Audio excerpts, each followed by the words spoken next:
इस मंत्र में संसार का नदी के रूप में वर्णन किया गया है।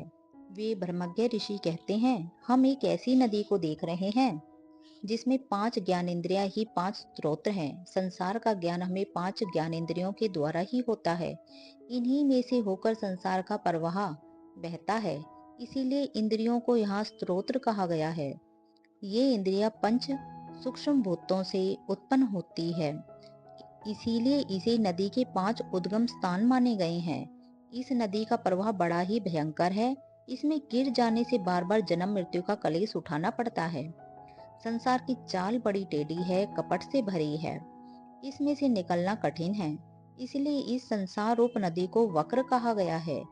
जगत के जीवों में जो कुछ भी चेष्टा हलचल होती है वह प्राणों के द्वारा ही होती है। इसीलिए प्राणों को इस भव सरिता की तरंग माला कहा गया है। नदी में हलचल तरंगों से ही होती है। पांचों ज्ञान इंद्रियों के द्वारा होने वाले 5 प्रकार के ज्ञान का आदि कारण मन है। जितने भी ज्ञान हैं सब मन की ही वृत्तियां हैं। मन न हो तो इंद्रियों की सचेष्ट रहने पर भी किसी प्रकार का ज्ञान नहीं होता। यह मन ही संसार रूप नदी का मूल है। मन से ही संसार की सृष्टि होती है। सारा जगत मन की ही कल्पना है। मन के अमन हो जाने पर, नाश हो जाने पर जगत का अस्तित्व इस रूप में नहीं रहता। जब तक मन है तभी तक संसार चक्र है। इंद्रियों के शब्द स्पर्श आदि 5 विषय ही इस संसार रूपी नदी में भंवर है। इन्हीं में फंसकर जीव जन्म मृत्यु के चक्कर में पड़ जाता है। गर्भ का दुख, जन्म का दुख, बुढ़ापे का दुख, रोग का दुख और मृत्यु का दुख, ये 5 प्रकार के जो दुख हैं नदी के प्रवाह में वेग रूप है।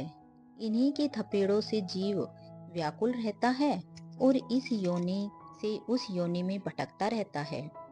अज्ञान, अहंकार, राग, द्वेष और मृत्यु भय, ये पंचविध कलेश ही इस संसार रूपी नदी के 5 विभाग है। इन्हीं 5 विभागों में यह जगत बटा हुआ है। इन पांचों का समुदाय ही संसार का स्वरूप है और अंतःकरण की 50 वृत्तियां ही इस नदी के 50 भेद अर्थात भिन्न भिन्न रूप हैं। अतः करण की वृत्तियों को लेकर ही अंतःकरण की वृत्तियों को लेकर ही संसार में भेद की प्राप्ति होती है।